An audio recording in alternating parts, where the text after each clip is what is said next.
I'm 73 years old, and for the past 2 years, I've watched my own children treat me like I'm nothing more than a burden with outdated opinions and empty pockets. But what they didn't know was that while they saw a struggling retiree, I was quietly building something they couldn't even imagine. The morning everything changed started like any other, with my son David's voice cutting through the kitchen like a blade, telling me to stop giving financial advice because, in his words, I was completely broke. Before we jump back in, tell us where you're tuning in from, and if this story touches you, make sure you're subscribed, because tomorrow, I've saved something extra special for you. The September rain drummed steadily against the kitchen windows of David's suburban home in Millfield, creating rivulets that caught the weak morning light and scattered it across the linoleum floor. I stood at the counter, my weathered hands wrapped around a chipped ceramic mug that had seen better decades, watching the steam rise from my black coffee like tiny ghosts ascending toward the ceiling. The house smelled of yesterday's takeout and fresh laundry, a combination that somehow made the air feel both lived in and temporary. My name is Eleanor Hartwell, though most people just called me Ellie. I'd been living here with my youngest son David, his wife Miranda, and their twin boys for nearly 3 years now, ever since my small apartment became too expensive to maintain on my fixed income. At least, that's what I let them believe. The truth was far more complicated, buried beneath layers of careful planning and strategic silence that would have impressed a chess master. David worked as a regional sales manager for a mid-sized electronics company, bringing home what he considered a decent salary, though it barely covered their mortgage, car payments, and the endless stream of expenses that came with raising 2 energetic 8-year-olds. Miranda taught 3rd grade at the local elementary school, her teacher's salary supplementing their household income just enough to keep them afloat. They were good people, hardworking people, but they carried that particular brand of financial stress that makes every unexpected bill feel like a crisis, and every suggestion from an older family member feel like judgment. The kitchen where I stood had become my morning sanctuary, a place where I could think and plan in the quiet hours before the household erupted into its daily chaos. The appliances were slightly outdated but functional, the kind of practical purchases that young families make when they're stretching every dollar. A wooden spoon rested in a ceramic holder that Miranda had made in a pottery class years ago, back when she still had time for hobbies. The refrigerator hummed quietly, its surface covered with school notices, soccer schedules, and photographs held up by colorful magnets that spelled out words of encouragement. Through the archway that separated the kitchen from the living room, I could see David hunched over his laptop at the dining table, his morning routine as predictable as the sunrise. His dark hair, inherited from his father's side of the family, stuck up at odd angles from sleep, and his reading glasses perched precariously on the end of his nose as he scrolled through work emails with the focused intensity of someone who knew his day would be consumed by other people's urgent demands. Miranda moved through the space like a dancer who had memorized every step of her choreography. She filled lunchboxes with carefully portioned snacks, checked homework folders with the practiced efficiency of someone who understood that missing assignments could derail an entire week, and somehow managed to look put together despite having been awake since 5:30 dealing with one twin's mysterious stomachache and the other's inability to find his favorite pair of socks. The twins themselves were a study in controlled chaos. Jake, the more outgoing of the two, sat at the breakfast bar swinging his legs while eating cereal, with the kind of enthusiasm that only 8-year-olds could muster for mundane activities. His brother Ryan, quieter and more thoughtful, carefully arranged his toast into perfect squares before eating each piece with mathematical precision. They were beautiful boys, full of curiosity and energy, and watching them navigate their small world with such innocence reminded me daily of what was truly important in life. But beneath the surface of this ordinary morning routine, tension simmered like water just before it reaches a rolling boil. It had been building for weeks, this undercurrent of frustration and unspoken resentment that made even simple conversations feel loaded with potential conflict. The catalyst had been my attempts to offer financial guidance, suggestions born from decades of experience and hard-won wisdom that my children interpreted as criticism and interference, from someone they believed had no business giving advice about money management. The irony would have been laughable if it weren't so painful. Here I stood in their kitchen, drinking coffee from a mug I'd brought from my own home, listening to them stress about mortgage payments and credit card bills, while in my purse sat a business card that represented more wealth than they could imagine. Not inherited money, not lottery winnings, but the fruits of careful planning, strategic investments and business decisions that I'd been making quietly for the past 15 years, while they assumed I was just another struggling senior citizen living on Social Security. The morning light grew stronger, casting longer shadows across the kitchen floor as the rain began to ease. Somewhere in the distance, a neighbor's dog barked in greeting to the mailman, and the sound of school buses beginning their routes created a low rumble that signaled the approaching rush of another weekday morning. The coffee in my mug had cooled to the perfect temperature, and I savored each sip while mentally preparing myself for another day of being invisible, underestimated, and systematically dismissed by the people who were supposed to know me best. David's frustrated sigh carried clearly from the dining room, followed by the sharp click of his laptop closing with more force than necessary. I knew that sound well by now. It meant another difficult email from his supervisor, another impossible deadline, another reminder that his position at the company was less secure than he'd like to admit. The electronics industry had been volatile in recent years, with layoffs and restructuring creating an atmosphere of constant uncertainty that kept employees like David walking on perpetual tightropes. Miranda appeared in the kitchen doorway, her expression carrying that particular blend of weariness and determination that characterized working mothers everywhere. Her blonde hair was pulled back in a practical ponytail that would survive playground duty and parent conferences, and her outfit struck the careful balance between professional and approachable that elementary school teachers had perfected. She moved to the coffee maker with the fluid efficiency of someone who had timed this routine down to the minute, pouring her travel mug full of the strong brew that would fuel her through another day of lesson plans and 8-year-old questions. "Morning, Eleanor," she said, her voice carrying the kind of polite warmth that had replaced genuine affection somewhere along the way. Not cruel, not dismissive, just distant enough to remind me that I was a guest in her home rather than family.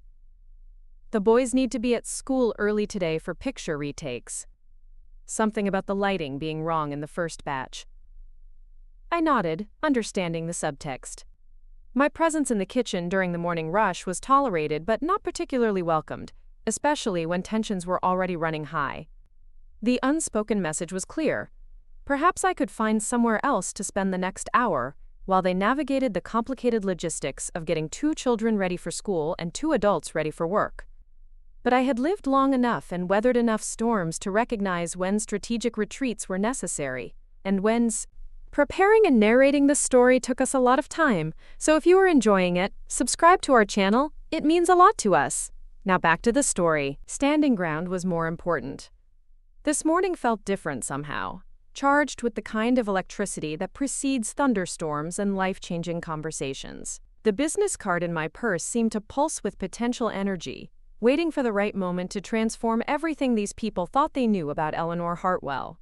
David's footsteps approached the kitchen, and I could hear the particular rhythm of his walk when he was stressed about money, which had become increasingly frequent in recent months. His company had implemented a hiring freeze, eliminating the possibility of the promotion he'd been counting on to ease their financial pressure. The twins were growing out of everything simultaneously, as children do, creating a constant stream of necessary expenses that stretched their budget beyond its breaking point. The morning continued its predictable dance around me, but something fundamental had shifted in my perspective. Perhaps it was the accumulation of small slights and dismissive comments. Or maybe it was simply the recognition that my silence had been protecting their egos at the expense of my own dignity. Either way, I found myself standing straighter, holding my coffee mug with the kind of confidence that comes from knowing exactly who you are and what you're capable of, regardless of what others might assume. The twins finished their breakfast with the abrupt energy that characterized everything they did, abandoning their plates to gather backpacks and soccer cleats, with the kind of controlled urgency that suggested they were already running slightly behind schedule. Jake called out something about a science project due next week, while Ryan quietly double-checked his homework folder with the methodical attention to detail that reminded me so much of his grandfather. Miranda's voice carried from the hallway as she helped them organize their school supplies, offering gentle reminders about permission slips and library books that needed to be returned. Her patience with the boys was infinite, a testament to both her professional training and her natural maternal instincts. She had always been good with children, even before she became a mother, and watching her navigate the daily challenges of parenting while maintaining her career had earned my genuine admiration, even if our relationship had grown complicated over the years. David reappeared in the kitchen, his expression clouded with the particular frustration that comes from feeling trapped by circumstances beyond your control. He moved to the coffee maker with sharp, agitated movements that spoke volumes about his mental state. His work shirt was wrinkled despite Miranda's best efforts with the iron, and his tie hung slightly askew in a way that suggested his mind was elsewhere. Another restructuring email. He said to no one in particular, his voice carrying the hollow tone of someone who had heard this story too many times before. They're optimizing operational efficiency, again, which apparently means everyone does more work for the same pay while they figure out who else they can eliminate. I watched him pour his coffee with trembling hands, and my heart ached for the stress he was carrying. This was my youngest child, the boy who had once built blanket forts in my living room and asked endless questions about how airplanes stayed in the sky.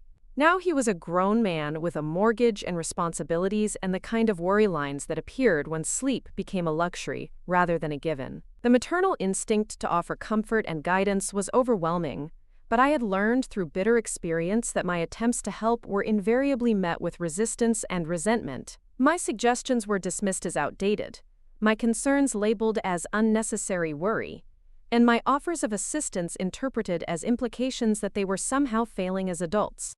The irony was devastating.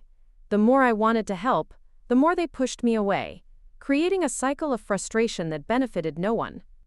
Miranda returned to the kitchen with the organized chaos that marked successful morning routines in households with school-aged children. Car keys jingled in her hand, and she carried that air of barely controlled urgency that suggested they were operating on a precise schedule that had no room for delays or unexpected complications. The twins followed in her wake like satellites orbiting a planet, backpacks properly positioned and lunchboxes secured.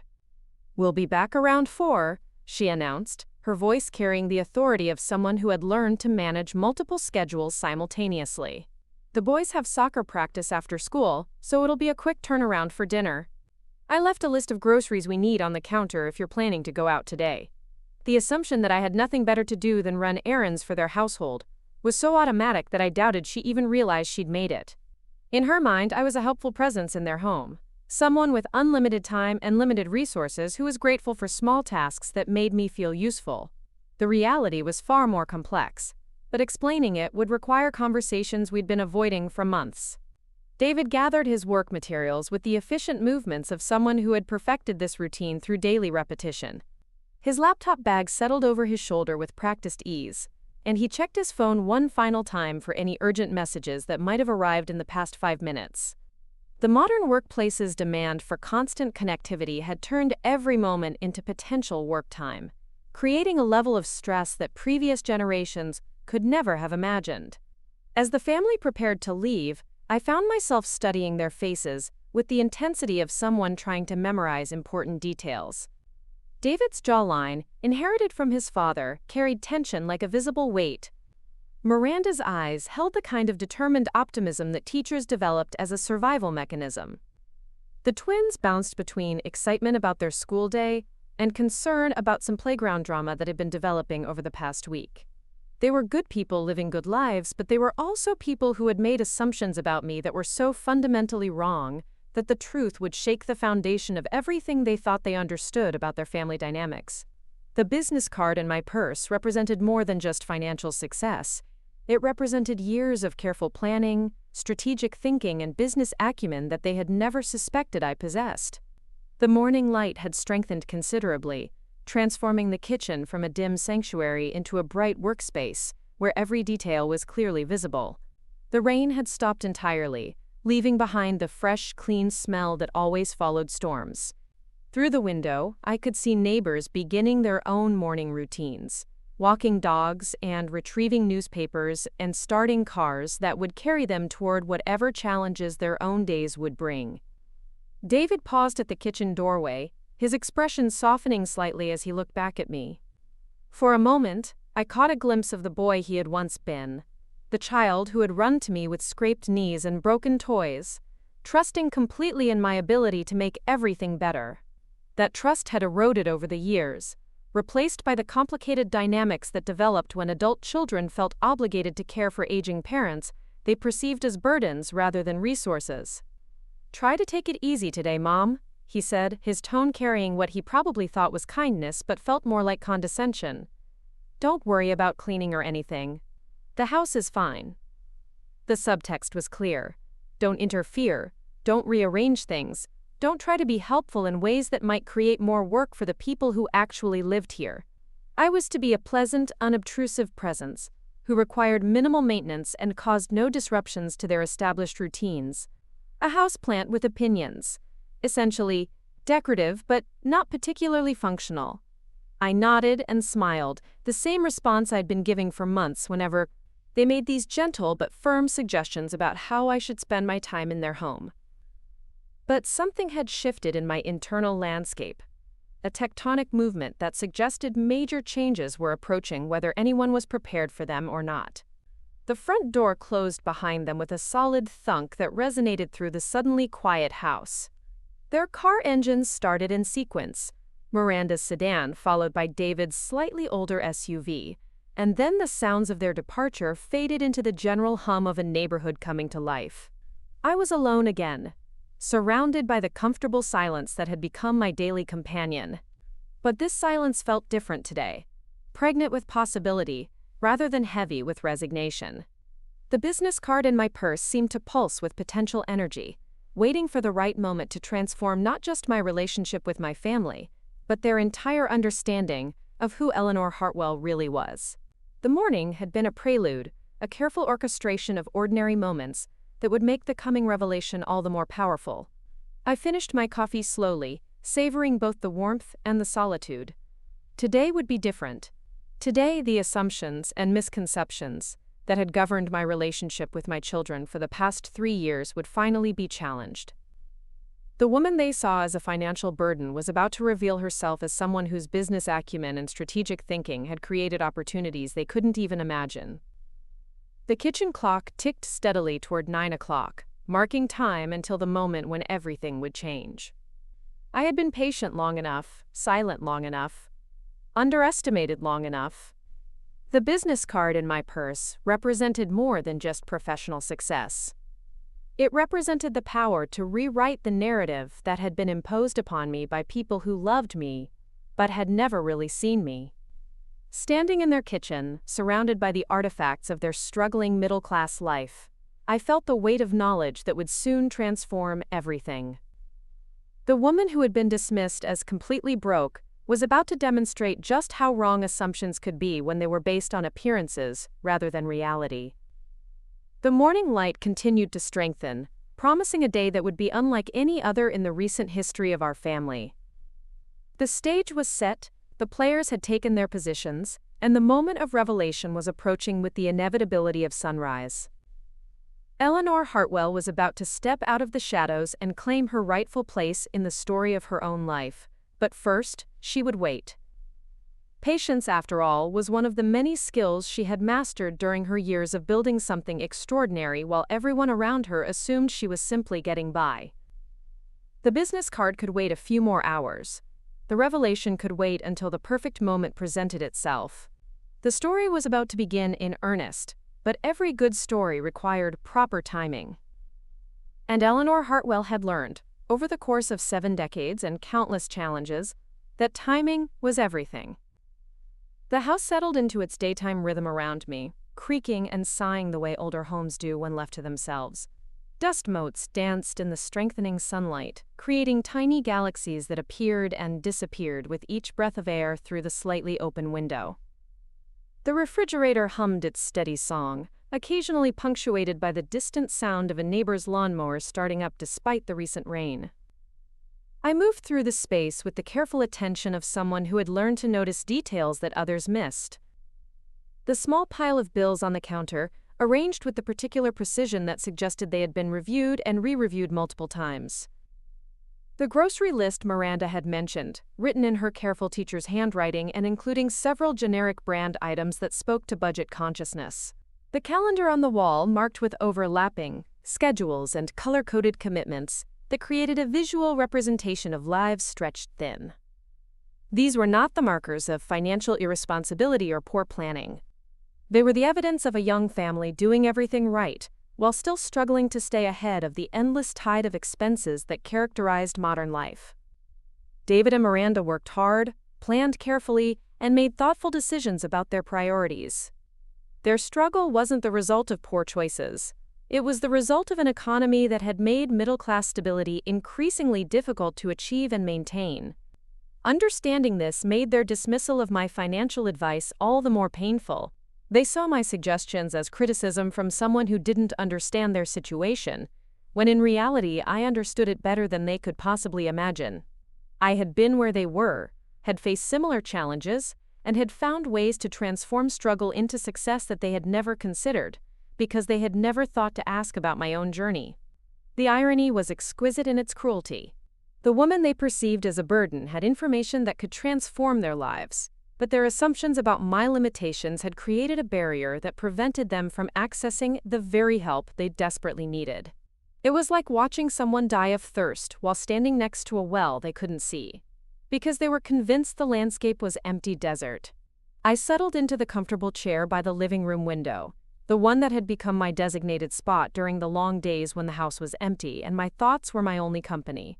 The view included a small portion of the neighborhood, enough to watch the daily patterns of suburban life unfold with predictable regularity. The mail carrier would arrive around 10:30. The retired teacher from 3 houses down would walk her ancient golden retriever at precisely 11 o'clock. The landscaping crew would appear at the house across the street every other Wednesday, maintaining the kind of pristine lawn that served as a status symbol in neighborhoods like this one. But today, these familiar patterns felt like background music to the symphony that was building in my mind. The business card in my purse represented the culmination of years of work that had remained invisible to my family, a parallel life that I had constructed while they assumed I was simply existing on the margins of theirs. The time for invisibility was ending. The moment for revelation was approaching. My phone buzzed softly, interrupting my thoughts with the gentle chime that indicated a text message. The name on the screen made me smile for the first time in weeks. Thomas Richardson, my business partner and the person who understood better than anyone else what we had built together over the past decade and a half. His message was brief but loaded with significance. Board meeting confirmed for Friday. The Peterson deal closed yesterday. Time to celebrate. I stared at the message for a long moment, feeling the weight of what it represented. The Peterson deal alone was worth more than David and Miranda's annual household income. And it was just one of several projects that had come to fruition in recent months. The business that I had built while living in my small apartment, continued while staying in their home, had grown into something that would have impressed professional investors who spent their careers evaluating successful enterprises. The contrast between my actual situation and my family's perception of it had become so stark that it almost felt surreal. Here I sat in their living room, treated like a charity case who should be grateful for basic shelter, while managing investments and business relationships that generated more income in a month than they saw in a year. The disconnect was so profound that I sometimes wondered if I was living in some elaborate dream sequence that would eventually resolve into sensible reality. But the business card in my purse was real. The bank statements that arrived, monthly, at a post office box they didn't know about were real. The investment portfolio that had grown steadily through careful attention to market trends and strategic diversification was real. Most importantly, the satisfaction that came from proving to myself that age and apparent limitation were not barriers to success was absolutely real. I had not set out to deceive them. When I first moved into their home, I had genuinely needed the stability and support that living with family could provide. My apartment had become expensive, but not unaffordable. The real motivation had been loneliness, and the desire to be closer to my grandchildren during what I recognized might be my final years of good health and mental acuity. But somewhere along the way, their assumptions about my limitations had become a source of protection for my growing business interests. It was easier to work quietly and without scrutiny when everyone around you believed you were simply passing time rather than building something significant. Their benign neglect had provided perfect cover for activities that required discretion and careful attention to detail. The business itself had started almost accidentally. A chance conversation with Thomas at a community center event had revealed shared interests in real estate and small business investment. His background in commercial property management complemented my intuitive understanding of market trends and risk assessment. What began as casual conversations over coffee had evolved into a partnership that specialized in identifying undervalued properties and small businesses with growth potential. Our success had been built on patience, research, and the kind of long-term thinking that seemed increasingly rare in a world obsessed with immediate results. We looked for opportunities that others overlooked, invested in businesses that had solid fundamentals but lacked capital for expansion, and maintained a diverse portfolio that could weather economic uncertainty while generating steady returns. The work had been deeply satisfying on multiple levels. It exercised intellectual capabilities that retirement had threatened to leave dormant. It provided financial security that extended far beyond basic needs. Most importantly, it demonstrated that aging did not have to mean accepting irrelevance or depending entirely on others for support and purpose. But the success had come with an unexpected cost: the growing gap between who I actually was and who my family believed me to be. Every month that passed without revelation made the eventual truth more shocking and potentially hurtful. They had built their relationship with me on assumptions that were fundamentally incorrect, and challenging those assumptions would require them to reconsider not just their understanding of my capabilities, but their entire approach to aging, family responsibility, and the complex dynamics of adult relationships with elderly parents. The morning continued its steady progression toward the moment that would change everything. Outside, the neighborhood completed its transition into full daytime mode. Children's voices carried from the elementary school playground several blocks away, creating a distant soundtrack of youthful energy and innocent excitement. A delivery truck rumbled past, carrying packages that represented the modern economy's promise to bring anything anywhere within days or hours of ordering. I found myself thinking about my late husband Robert, and wondering what he would make of the situation I had created. He had been a practical man, someone who believed in direct communication and honest relationships. The idea of maintaining a secret business life while living as a dependent in our son's home would have struck him as unnecessarily complicated and potentially harmful to family relationships. But Robert had also been someone who understood the importance of strategic patience and careful timing. His career in engineering had taught him that the most elegant solutions often required waiting for the right moment to implement changes that seemed obvious but would fail if introduced prematurely. He might not have approved of the deception, but he would have understood the strategic thinking behind it. The business card in my purse represented more than just professional success or financial independence. It represented the power to redefine relationships that had become increasingly one-sided and unsatisfying. The woman who had been relegated to the margins of family decision-making was about to demonstrate that she possessed resources and capabilities that could benefit everyone, if they were willing to reconsider their assumptions about age, ability, and the potential for continued growth and contribution, regardless of chronological limitations. My phone buzzed again, this time with a call from David. I answered on the second ring, noting the slight tension in his voice as he spoke. "Hey Mom, I forgot to mention this morning, but we're having some people from Miranda's school over for dinner tonight. Nothing fancy, just casual. You don't need to do anything special. But I wanted to give you a heads up in case you wanted to, maybe eat a little earlier or something." The message was clear: make yourself scarce during the social event. Don't participate in conversations that might embarrass us.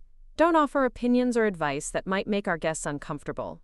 Be invisible, be grateful, and don't complicate our lives with reminders that we're caring for an elderly parent whose presence might change the dynamic of what should be a carefree evening with colleagues. "Of course," I replied, keeping my voice pleasant and accommodating. "I'll make sure I'm out of the way. Will you need me to help with anything beforehand?" No, we've got it covered. Miranda already planned the whole menu." "Thanks, though." The call ended with the kind of polite efficiency that characterized most of our interactions lately. Functional, necessary, but devoid of the warmth and genuine connection that had once defined our relationship. I was his mother, but I was also his obligation, his burden, his reminder that life was complicated by responsibilities that extended beyond his immediate family's needs and desires. But tonight would be different. Tonight, Eleanor Hartwell would finally step forward and claim her place in the story that had been written about her without her input. The business card in her purse would serve as the key that unlocked a conversation that was long overdue and absolutely necessary. The afternoon stretched ahead with the kind of anticipation that made minutes feel like hours. Soon, very soon, everything would change. The assumptions would crumble, the truth would emerge, and the family dynamics that had been built on misconceptions would finally be reconstructed on a foundation of reality rather than fiction. I settled back into my chair and smiled, feeling more alive and purposeful than I had in months. The waiting was almost over. The revelation was approaching. And Eleanor Hartwell was ready to reclaim her rightful place in the world she had never actually left, even though everyone around her had assumed she was simply marking time until the inevitable end.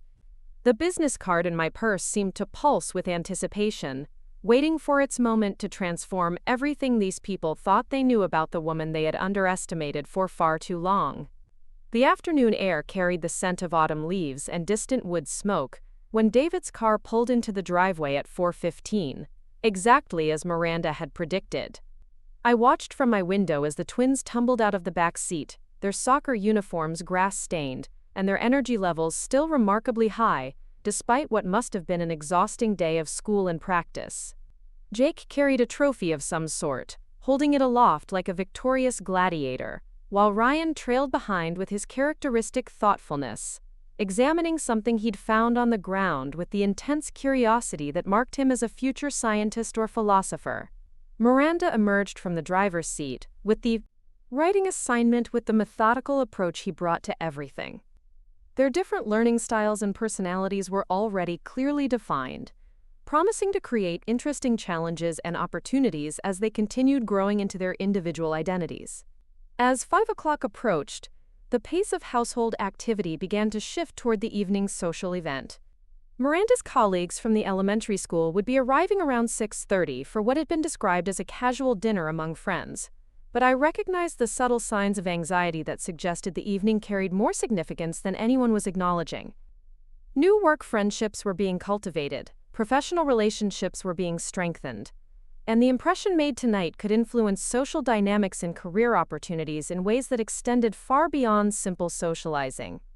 Miranda appeared in the living room carrying a stack of papers that needed to be cleared from the dining room table, her expression carrying the particular combination of excitement and nervousness that accompanied hosting duties when the stakes felt higher than they should.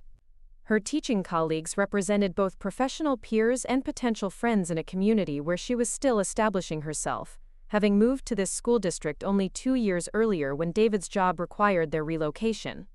"Eleanor, would you mind keeping an eye on the boys' homework while I get things ready for tonight?" she asked, her tone carefully neutral but carrying subtle implications about expectations and boundaries. "They're pretty good about staying focused, but sometimes they need gentle reminders to keep working instead of daydreaming."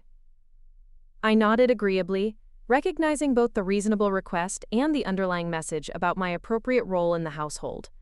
Helping with homework supervision was acceptable. Participating in adult conversations with her professional colleagues was not. The boundaries were never stated explicitly, but they were communicated clearly enough through tone, timing, and the careful orchestration of my presence and absence during various family activities. David emerged from his home office looking slightly less tense than he had during his afternoon phone conversation, but carrying the kind of controlled energy that suggested he was operating on reserves rather than genuine relaxation. His work shirt had been replaced with a casual button-down that struck the right balance between approachable and professional, and his hair had been tamed into something resembling intentional styling. "How many people are we expecting again?" he asked Miranda, moving toward the kitchen with the purposeful stride of someone preparing to be helpful, while secretly hoping the tasks required wouldn't be too complicated or time-consuming. "Just 4 couples," Miranda replied from somewhere near the pantry. her voice muffled by whatever organizational challenge she was addressing. Sarah and Mike, Jennifer and Tom, Lisa and her husband, whose name I always forget but he's really nice, and Karen with her boyfriend who teaches high school science. Nothing too elaborate, just spaghetti and salad, and that bread you like from the bakery downtown. The guest list represented a cross-section of the social and professional relationships that Miranda was cultivating in their community. Sarah was her teaching partner in the third-grade pod, someone whose friendship had extended beyond workplace courtesy into genuine personal connection. Jennifer served as the school's reading specialist and had been instrumental in helping Miranda navigate the district's curriculum requirements during her first year. Lisa taught kindergarten with the kind of boundless energy that made other educators either deeply admiring or mildly exhausted, depending on their own personality types. I found myself analyzing the evening's social dynamics with the same strategic thinking that had served me well in business contexts. These were not just casual friendships. Controlled exhaustion that characterized working mothers everywhere, her teacher's smile still intact but slightly frayed around the edges. Her blonde hair had escaped its morning ponytail in wisps that caught the late afternoon light, and her professional outfit bore the subtle evidence of 8 hours spent managing third graders. A small handprint on her skirt, what looked like glue on her sleeve, and the particular kind of weariness that came from being endlessly patient with people who were still learning how to exist in organized society. David followed moments later in his SUV, his phone pressed to his ear in what appeared to be a tense conversation with someone from work. Even through the window I could see the tight set of his shoulders and the way his free hand gestured emphatically at points that his listener couldn't see. The electronics industry's constant state of flux meant that his workdays rarely ended when he left the office. Problems and crises had a way of following him home through various electronic leashes that kept him perpetually available to supervisors, who seemed to believe that urgent meant everything, and boundaries meant nothing. The sound of the front door opening triggered the familiar symphony of family homecoming, backpacks hitting the floor with soft thuds, shoes being kicked off with varying degrees of accuracy toward the designated area, and the immediate chorus of complaints, requests, and observations that children felt compelled to share the moment they entered their home territory. Jake's voice carried clearly through the house as he announced his soccer team's victory and demanded immediate recognition for his goal-scoring prowess, while Ryan's quieter tones provided commentary on something that had happened during lunch that required parental mediation. I remained in my chair by the window, understanding instinctively that my presence during these first moments of family reunion would be more hindrance than help. This was their time to decompress, reconnect, and transition from their public selves to their private family identities. My role in this daily ritual had been clearly established over months of careful observation and gentle correction. I was to be available if needed, but invisible, unless specifically requested to participate. The business card in my purse seemed to grow heavier as the afternoon progressed, its physical presence a constant reminder of the conversation that was approaching with the inevitability of sunset. Thomas Richardson's morning text had confirmed what I already knew about our business partnership's continued success, but it had also crystallized my growing awareness that the gap between my reality and my family's perception of it had become unsustainable. Miranda's voice drifted from the kitchen as she began the complicated choreography of preparing dinner while simultaneously helping with homework, signing permission slips, and fielding questions about everything from dinosaur extinction to why vegetables were supposedly good for growing bodies. Her ability to manage multiple conversations and tasks simultaneously never failed to impress me, though I suspected she had no idea that her organizational skills and multitasking abilities would have made her invaluable in any number of business contexts.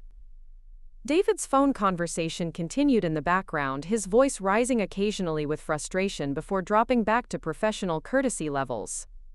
The electronics company's latest restructuring had created an atmosphere of constant uncertainty that affected not just his job security but his overall sense of confidence and control.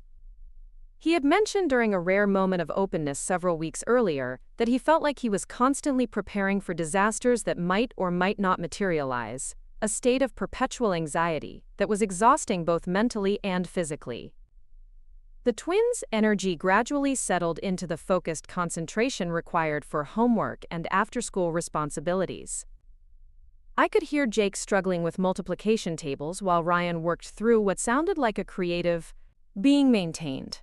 There were professional relationships that could influence Miranda's career trajectory, social connections that could determine their family's integration into the community, and potential support networks that might prove valuable during future challenges or opportunities. The irony of my analytical perspective was not lost on me. Here I sat, excluded from conversations about financial planning because I was perceived as lacking relevant experience, while simultaneously applying business analysis skills to social situations with the kind of strategic thinking that my family had no idea I possessed. The disconnect between their perception of my capabilities and the reality of my intellectual engagement with complex problems continued to grow more pronounced with each passing day.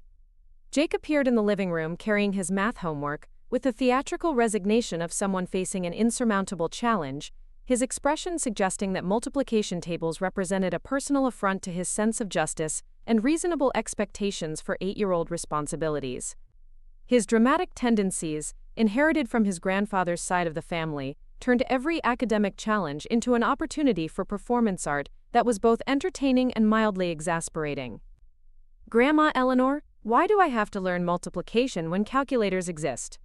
he asked with the philosophical seriousness that children brought to questions that seemed perfectly logical from their perspective. "It's like making me learn to churn butter when we have a refrigerator." His analogy demonstrated the kind of creative thinking that suggested he would probably excel academically once he stopped viewing education as an elaborate conspiracy designed to waste his valuable time. I helped him work through several problems, using visual demonstrations and practical examples that connected abstract mathematical concepts to concrete situations he could understand and remember. Ryan joined us shortly afterward with his creative writing assignment, a story about time-traveling dinosaurs that revealed both impressive imagination and careful attention to scientific accuracy. His research into paleontology had been thorough enough to include details about different geological periods and evolutionary adaptations, transforming what could have been simple fantasy into an elaborate thought experiment about causality and biological systems. Working with the twins provided a welcome distraction from my growing anticipation about the evening's revelations, but it also highlighted another layer of complexity in my relationship with this household. I genuinely enjoyed helping with their education and development, but my contributions in this area were valued primarily for their convenience rather than their intrinsic worth. I was useful for homework supervision and occasional childcare, but my potential contributions to discussions about their future education, college planning, or career development were not actively sought or particularly welcomed. The business card in my purse represented resources that could transform the twins, educational opportunities in ways their parents couldn't imagine, but accessing those resources would require conversations about my actual financial situation that everyone seemed determined to avoid. The children's grandfather had established trust funds before his death, but even those modest provisions paled in comparison to what could be made available through the business partnerships I had developed over the past 15 years.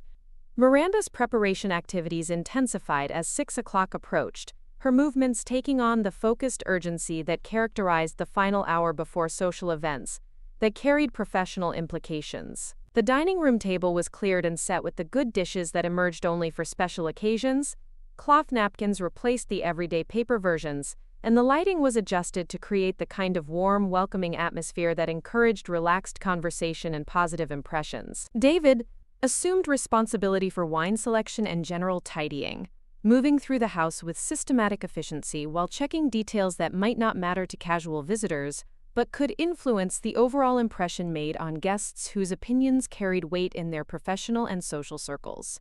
His attention to these details revealed both his genuine desire for the evening to succeed and his understanding that Miranda's workplace relationships affected not just her career satisfaction, but their entire family's integration into the community.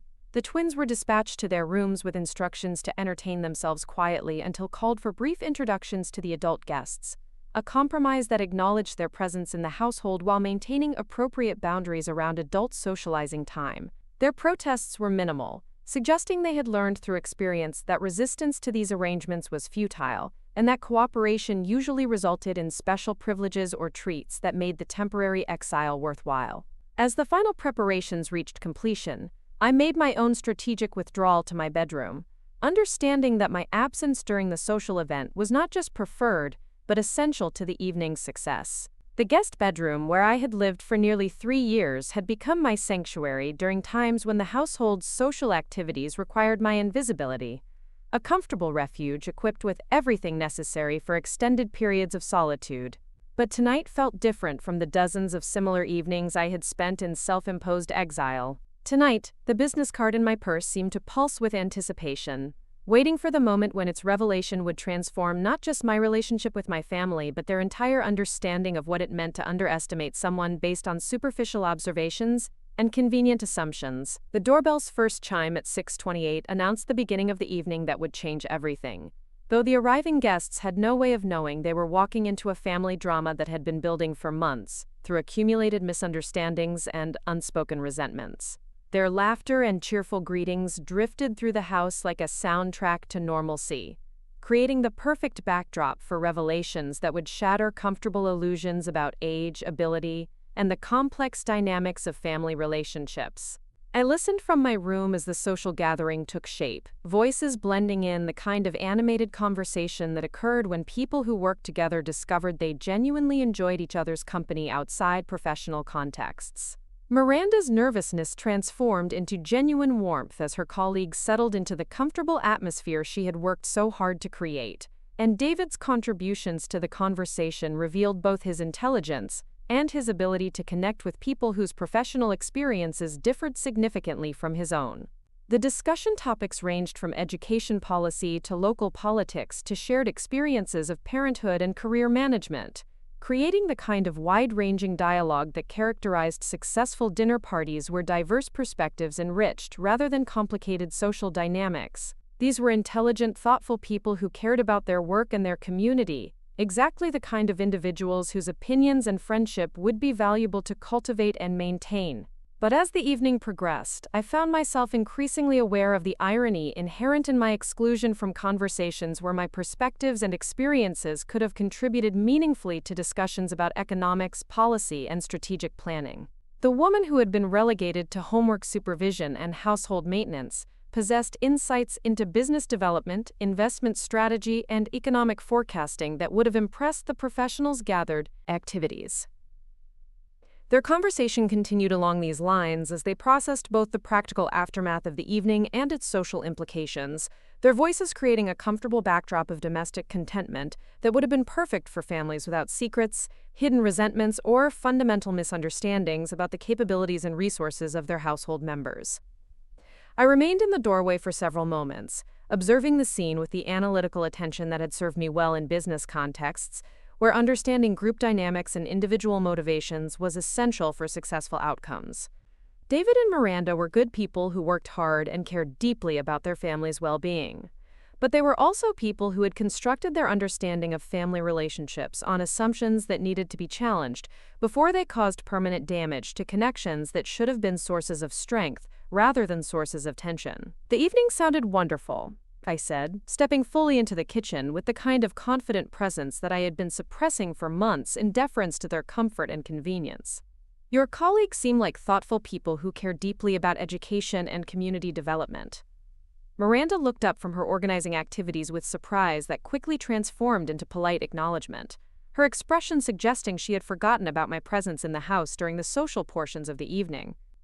This was not intentional dismissal, but rather the natural result of compartmentalizing family responsibilities in ways that allowed her to focus completely on hosting duties without distraction from concerns about elderly in-laws who might require attention or management. "Oh, they are wonderful people," she replied with genuine enthusiasm. "We were just saying how much we enjoyed having them over. It's nice to build friendships outside of work contexts, you know? Sometimes you discover that people you only see professionally are actually fascinating in completely different ways." David nodded agreement while continuing his systematic approach to dish cleaning, his movements suggesting he was mentally calculating how much work remained before the kitchen could be returned to its normal state of organization. The successful dinner party had created a sense of accomplishment and social satisfaction. But it had also generated practical tasks that needed completion before anyone could fully relax and enjoy the evening's afterglow. This was the moment I had been preparing for throughout months of careful observation and strategic patience. The window of opportunity when their guard was lowered by social success and wine. But their attention was not yet fully focused on immediate personal concerns that might make difficult conversations seem intrusive or inappropriately timed. The business card in my hand felt like a key that could unlock conversations that had been avoided for far too long. I couldn't help but overhear some of the discussion about economic challenges and financial planning. I said, keeping my voice casual while moving closer to where they both could see me clearly. It sounds like several of your colleagues are dealing with the same kinds of pressures that affect most young families trying to build stability in uncertain times. David glanced over his shoulder with the kind of polite attention that adults gave to elderly relatives who wanted to contribute to conversations about topics they didn't fully understand, his expression carrying the subtle tolerance that people developed when they expected to hear outdated advice or irrelevant observations from well-meaning but uninformed family members. "Yeah, it's tough out there for everyone," he replied, with the diplomatic neutrality that had characterized most of our discussions about financial matters over the past several months. "The economy is just different than it was when you were raising kids, Mom. Everything costs more, job security is less predictable, and around the dining room table, the business partnerships I had developed with Thomas Richardson had exposed me to policy discussions at municipal and state levels. Investment opportunities that required analysis of demographic and economic trends, and strategic planning processes that demanded the kind of long-term thinking that seemed increasingly rare in contemporary professional contexts. My apparent irrelevance to adult conversations was based entirely on assumptions about age and financial status that bore no relationship to my actual capabilities or experiences. Dinner conversation grew more animated, as wine relaxed social inhibitions and professional courtesy evolved into genuine personal connection. Laughter punctuated discussions about classroom management techniques, student achievement challenges, and the broader educational issues that affected not just individual schools, but entire communities. These were people who cared deeply about their work and understood its importance in ways that extended far beyond personal career satisfaction. David's voice carried clearly during a discussion about economic challenges facing young families, his tone revealing both frustration and resignation, as he described the constant pressure of managing mortgage payments, childcare costs, and the endless stream of expenses that accompanied raising children in contemporary suburban communities.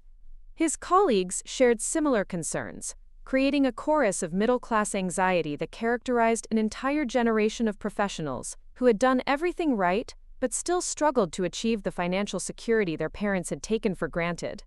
The irony was almost painful to witness. Here were intelligent, hard-working people discussing financial challenges and economic uncertainty, while the woman who possessed both the resources and expertise to address many of their concerns sat isolated in a bedroom, dismissed as irrelevant to adult conversations about money management and strategic planning. My exclusion from these discussions wasn't just personally hurtful. It was strategically wasteful in ways that would have horrified any business consultant analyzing organizational efficiency. As 9 o'clock approached, the dinner party began showing signs of natural conclusion.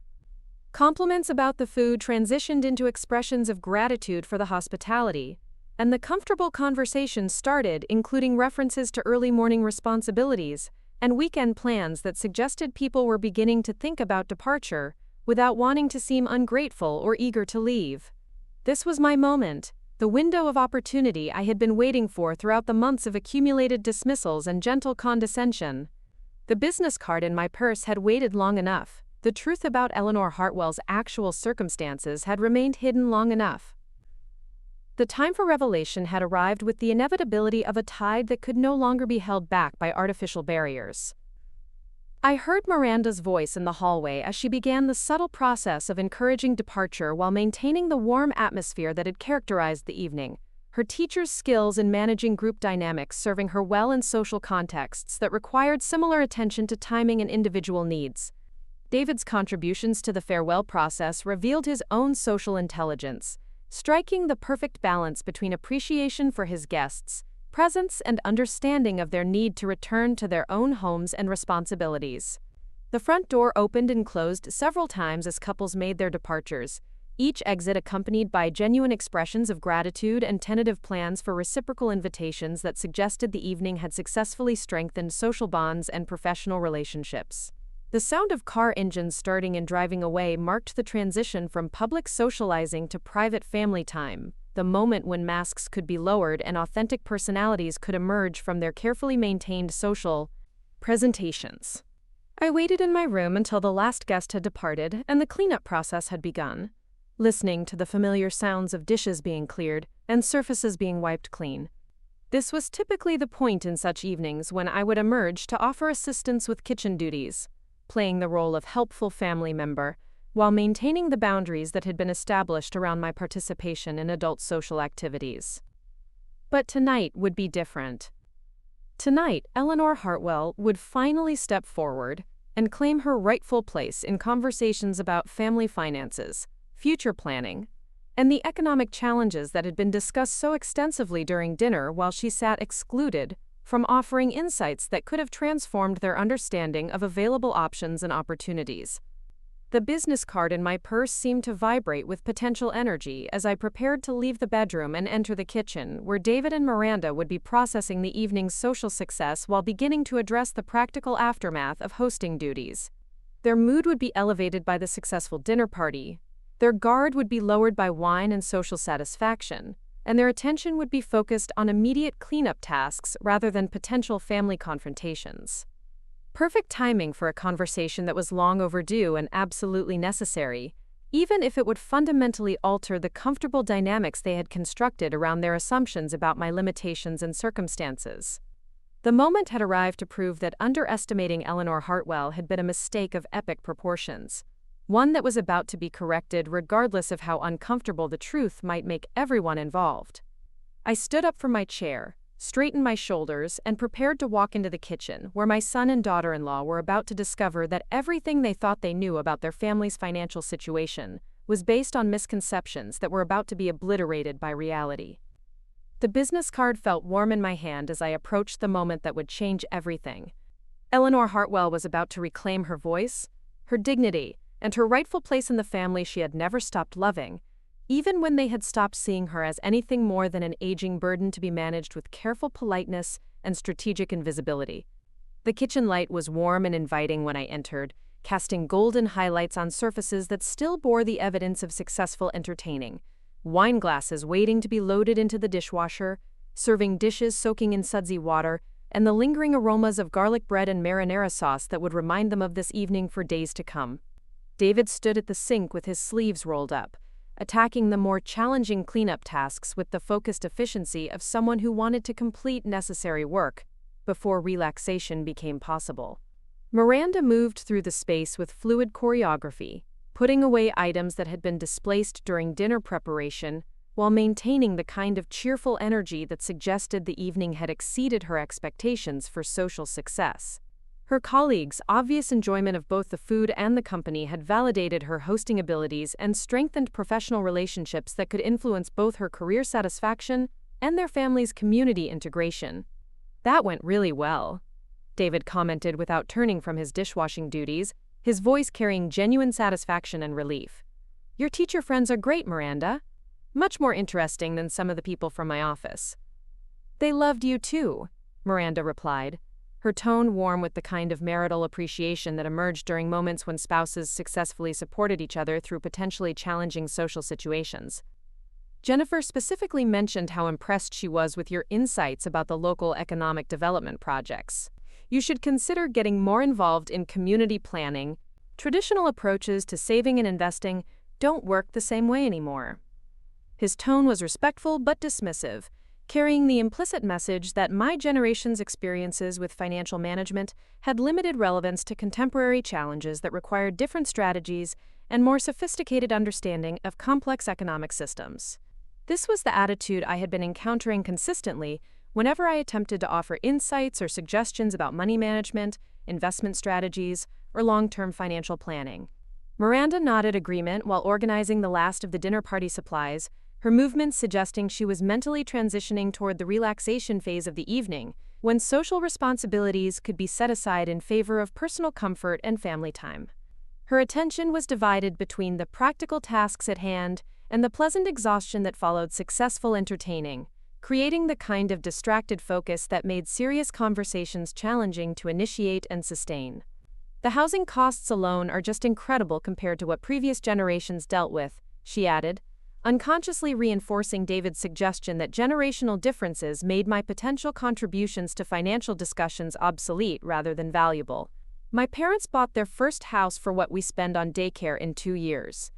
The economic landscape has changed so fundamentally that sometimes it feels like we're playing by completely different rules. Their perspectives were understandable and, in many ways, accurate. The economic challenges facing young families in contemporary America were genuinely different from those that previous generations had navigated, and traditional approaches to financial security had been disrupted by technological changes, globalization, and demographic shifts that created new forms of uncertainty and opportunity simultaneously. But their assumption that these changes made older perspectives irrelevant was based on incomplete information about both the current economic landscape and my own experiences navigating it. The business card in my hand represented involvement in economic activities that were very much part of the contemporary marketplace, partnerships that had succeeded precisely because they understood and adapted to current conditions, rather than relying on outdated strategies or assumptions. You're absolutely right that the economic landscape has changed dramatically. I agreed. Using the kind of measured tone that I had learned was essential for maintaining credibility in business discussions, where establishing expertise required careful attention to both substance and presentation. But some of the fundamental principles of successful financial management remain constant, even when the specific strategies need to be adapted to current conditions. David set down the dish he had been washing and turned to face me fully, his expression suggesting that my comment had crossed some invisible line from polite conversation into territory that made him uncomfortable. The shift in his body language was subtle but unmistakable, indicating that he was preparing to deliver one of the gentle corrections that had become increasingly frequent whenever I attempted to contribute to discussions about financial planning or investment strategies. "Mom, I appreciate that you want to help," he said, his voice carrying the kind of strained patience that adults used when addressing children who were being persistently unreasonable about topics beyond their comprehension. "But honestly, our situation is pretty complicated, and the kind of advice that might have worked 30 years ago just doesn't apply to what we're dealing with now." The dismissal stung not just because it was condescending, but because it revealed the depth of his misunderstanding about my actual level of knowledge and involvement in contemporary financial markets. His assumption that my perspectives were outdated and irrelevant would have been laughable if it weren't so personally hurtful and strategically damaging to family relationships that should have been built on mutual respect rather than patronizing tolerance. Miranda's expression reflected supportive agreement with David's position, her teacher's instincts for managing difficult conversations evident in the way she maintained neutral body language, while clearly aligning herself with her husband's perspective on appropriate boundaries around financial discussions with elderly relatives whose input was well-intended but ultimately unhelpful. This was the moment I had been anticipating for months, the point where polite avoidance transformed into direct confrontation that could no longer be postponed or managed through strategic silence. The business card in my hand represented more than just professional credentials. It represented the power to shatter assumptions that had governed our family relationships for far too long. "David," I said, my voice carrying new authority that caused both him and Miranda to focus their attention more completely on what I was about to say. "I understand that you think my advice about financial matters comes from outdated experience that has no relevance to your current situation." He opened his mouth to offer some diplomatic qualification of his position, but I raised my hand in a gesture that clearly indicated I was not finished speaking. The business card felt warm between my fingers as I prepared to reveal information that would fundamentally alter their understanding of both my capabilities and their own options for addressing the economic challenges that had dominated so much of their recent conversations. "Before you continue explaining why my perspectives don't matter," I continued, keeping my voice calm while allowing steel to enter my tone, "perhaps you should know something about what I've actually been doing during the years you've assumed I was just surviving on Social Security and depending on your charity for basic shelter and support. The shift in atmosphere was immediate and unmistakable.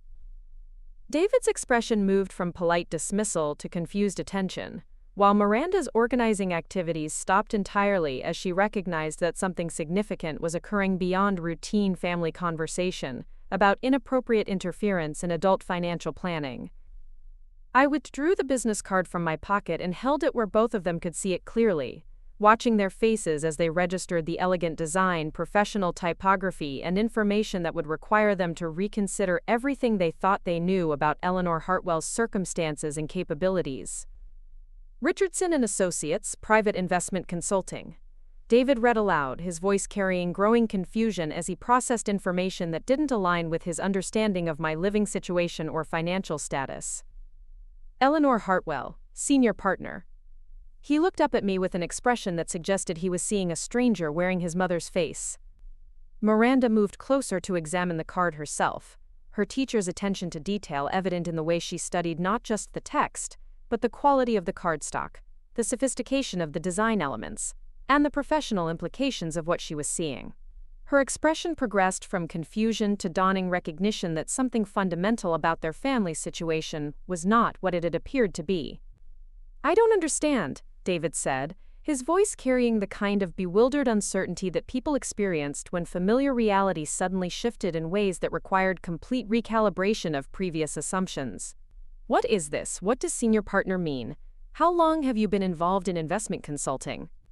The questions tumbled out with increasing urgency as the implications of the business card began to penetrate his consciousness, creating cognitive dissonance between his long-held beliefs about my limitations and the evidence of professional activity that suggested those beliefs were fundamentally incorrect. His world was shifting beneath his feet, and he was struggling to find solid ground on which to rebuild his understanding of family dynamics and financial relationships. "For 15 years, I replied simply, allowing the weight of that time span to settle into their awareness before continuing with explanations that would transform their comprehension of both my motivations for living with their family and my actual capacity for contributing to discussions about financial planning and economic strategy. The kitchen fell silent except for the subtle sounds of the dishwasher running and the refrigerator's periodic cycling, background noises that suddenly seemed loud in the absence of conversation, as David and Miranda processed information that challenged fundamental assumptions about age, ability, and the complex dynamics of family relationships in contemporary American society. Eleanor Hartwell had finally stepped out of the shadows where she had been carefully maintaining invisibility while building something extraordinary. The moment of revelation had arrived, and there would be no going back to comfortable assumptions about elderly relatives who needed management rather than respect, charity rather than partnership, and careful tolerance rather than genuine engagement with their perspectives and capabilities. The business card lay on the counter between us like a bridge spanning the gap between who they had thought I was and who I actually had always been, waiting for them to cross over into a new understanding of what it meant to underestimate someone based on superficial observations, rather than taking the time to discover the depth and complexity that lay beneath surface appearances.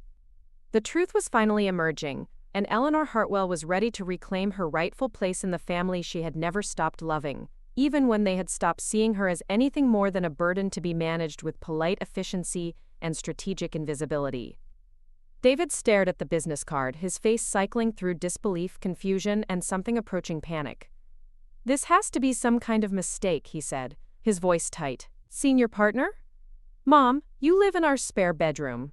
You can barely afford to contribute to groceries." Miranda reached for the card with trembling fingers, examining it as if it might dissolve under scrutiny. "Eleanor, what exactly does this mean? Investment consulting? How is that even possible?" I took a deep breath, feeling decades of careful silence finally ready to break. "It means that for 15 years, while you've all assumed I was helplessly poor, I've been building a business that generates more income in a month than both your annual salaries combined." The words hung in the air like smoke, visible and choking. David's face flushed red, the kind of angry confusion that erupted when someone's entire worldview cracked down the middle. "That's impossible," he snapped, his voice rising. "You're 73 years old. You moved in here because you couldn't afford your apartment. Stop giving us advice about money when you're completely broke." There it was, the sentence that had been building for months. The dismissal that finally crossed every line of respect and dignity I had been willing to tolerate. My son, the boy I had raised alone after his father died, was yelling at me about being broke while I held evidence of wealth he couldn't comprehend. David Michael Hartwell, I said, using his full name the way I had when he was 8, and needed serious correction. Sit down and listen carefully, because everything you think you know about our family's financial situation is wrong. Something in my tone made him step back. Miranda moved closer to the counter, her teacher instincts recognizing authority when she heard it. Thomas Richardson and I founded our consulting firm in 2010. I continued, my voice steady and controlled. We specialize in undervalued commercial real estate and small business acquisitions. That strip mall where you buy coffee every morning? We own it. The medical building where the twins' pediatrician works? Ours. The storage facility complex on Maple Street? Also ours. David's mouth opened and closed without sound. Miranda gripped the counter edge until her knuckles went white. Last month alone, our portfolio generated $63,000 in net profit. The month before that, $71,000. We have properties in 4 states and business partnerships with companies you've probably never heard of but use every day. But why? Miranda whispered. Why live here? Why let us think you needed help? I smiled sadly, remembering the woman who had moved into their home 3 years ago, hoping for closeness with grandchildren and inclusion in family life. Because I wanted to be near my family. Because I thought retired meant slowing down, not stopping completely. Because I was lonely after your father died, and I missed being part of something bigger than myself. The kitchen felt smaller suddenly, cramped with the weight of revelations and the space between who they thought I was and who I had always been. So you lied to us, David said, his voice hollow. For 3 years you lied. I never lied, I replied firmly. I never said I was poor. I never claimed I couldn't afford my own place. You all assumed those things because you saw a 70-year-old widow and decided you knew what that meant. When I tried to offer financial advice, you dismissed me. When I suggested investment strategies, you patronized me. You created a story about who I was and then got angry when I didn't fit into it. Miranda sank into a kitchen chair, her face pale. The business card says senior partner. What does that mean exactly? It means I own 40% of a company worth approximately $12 million.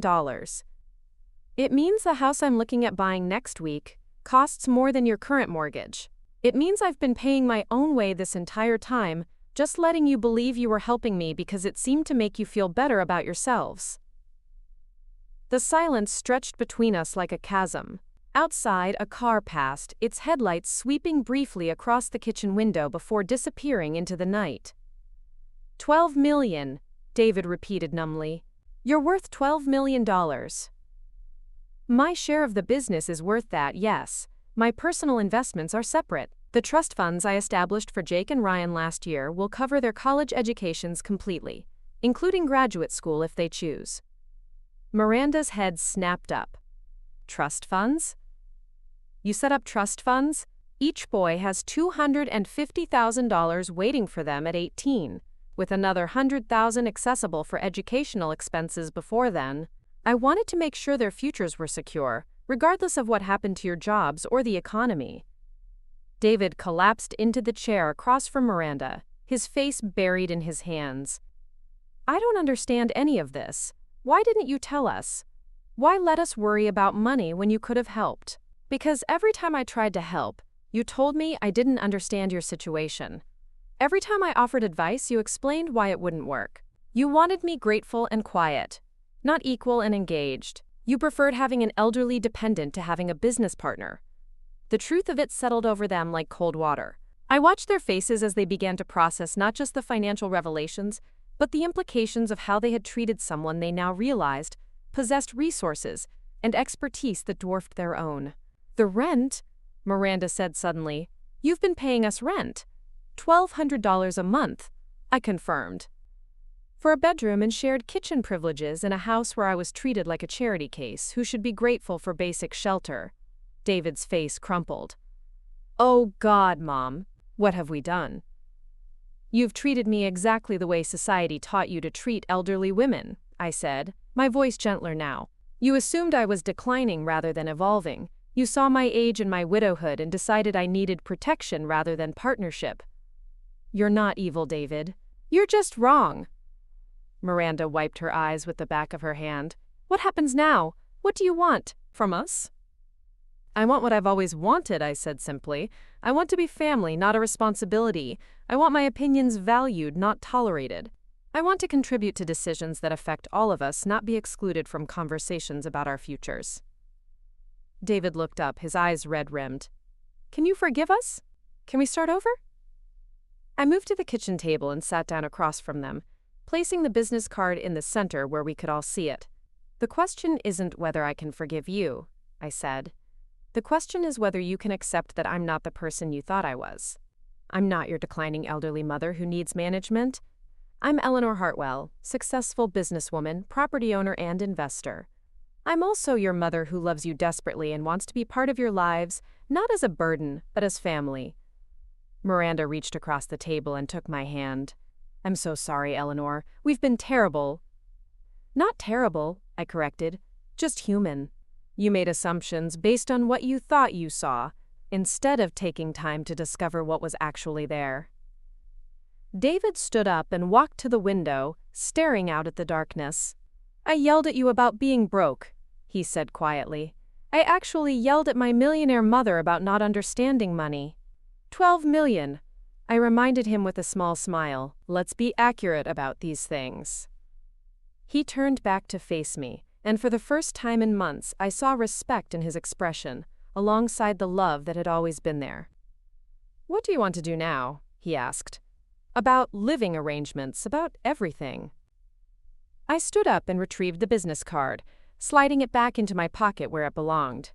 I want to have breakfast with my grandsons tomorrow and tell them about the college funds. I want to help Miranda research that master's program she mentioned wanting to pursue. I want to discuss investment strategies with you that might help stabilize your career situation. And after that? Miranda asked. After that, I want to be grandmother and business partner and family member all at the same time, because that's who I've always been. You just never gave me permission to show you. The kitchen felt different now, charged with possibility rather than weighted with resentment. The business card had done its work, opening conversations that should have happened years ago and creating space for relationships based on truth rather than comfortable assumptions. David moved back to the table and sat down, reaching for my other hand. Can you teach me about investing, about building wealth? I feel like I've been doing everything wrong. You haven't been doing everything wrong, I assured him. You've been working with incomplete information. There's a difference. Miranda squeezed my hand tighter. Will you stay? Here, I mean. Will you keep living with us? I considered the question carefully, weighing the comfort of family closeness against the freedom of independent living that my resources made possible. For now, I said finally, but as family, not as your elderly dependent. And when I'm ready for my own place again, I hope you'll visit often and bring the boys. The transformation wasn't complete. That kind of change would take time and continued conversation, but it had begun. Eleanor Hartwell had reclaimed her voice, her dignity, and her rightful place in the family story. The business card rested in my pocket, no longer a secret weapon but simply evidence of who I had always been. A woman who refused to be defined by other people's limitations, who built something extraordinary while everyone around her assumed she was simply existing. Age, I had learned, was not about decline. It was about the accumulation of wisdom, resources, and the confidence to use both when the moment was right. Tonight had been that moment. Tomorrow would be the beginning of everything else. Up next, you've got 2 more standout stories right on your screen. If this one hit the mark, you won't want to pass these up. Just click and check them out.